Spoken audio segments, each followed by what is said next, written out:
Governor Telangana doctor Tamilisai Soundararajan ने चाशुमे को इल्जाम आयद किया कि रियासती हुकूमत गवर्नर के ओहदे की अहानत कर रही है। गवर्नर जिन्होंने कौमी दारुल-हुकूमत में वज़ीर आज़म नरेंद्र मोदी से मुलाकात की, समझा जाता है कि उन्हें रियासत में हालिया वाक़यात बशमूल गवर्नर के प्रोटोकॉल की खिलाफ वर्जी वगैरह से वाकिफ करवाया।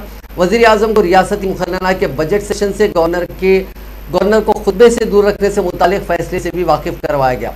वज़ीर आज़म के साथ मुलाकात के बाद मीडिया के नुमाइंदों से बात करते हुए उन्होंने हालिया वाक़यात का हवाला दिया और कहा कि गवर्नर के दस्तूरी ओहदे का एहतराम किया जाना चाहिए। सौंदरराजन ने ताहम कहा कि वो तेलंगाना के अवाम पर यह फैसला छोड़ती हैं कि रियासती हुकूमत ने उनके साथ किस तरह सलूक किया। वाक़यात से वज़ीर आज़म को वाकिफ करवाए जाने के बारे में पूछने पर गवर्नर ने कहा कि ये एक खुली चीज़ है, हत्ता कि अखबारी नुमाइंदे और सब वाकिफ हैं। इन चीज़ों की रिपोर्ट करने की कोई ज़रूरत नहीं है।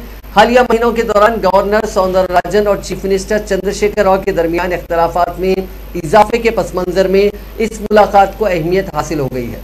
गवर्नर ने कहा कि हालांकि वो दस्तूरी इख्तियारात रखती हैं, लेकिन वो उन इख्तियारात को नाफिज करने की ख्वाह नहीं है।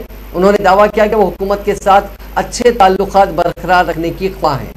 गवर्नर ने तरदीद करते हुए कहा कि उन्होंने किसी भी मामले को सियासी रंग दिया या फिर कोई मुतनाज़िया फैसला लिया।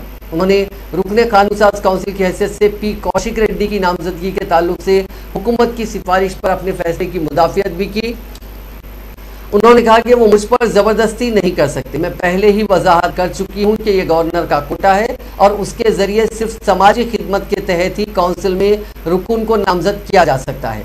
जब वो उम्मीदवारी से मुतमईन नहीं हुई तो उन्होंने अपना मौक़िफ़ वाज़े कर दिया। गवर्नर ने कहा कि हर चीज़ की वो मुखालिफत की ख्वाह नहीं है और वो कोई तनाज़ा पैदा करना नहीं चाहती। गवर्नर ने जोर देकर कहा कि ये एक सियासी फैसला नहीं बल्कि दस्तूरी फैसला था।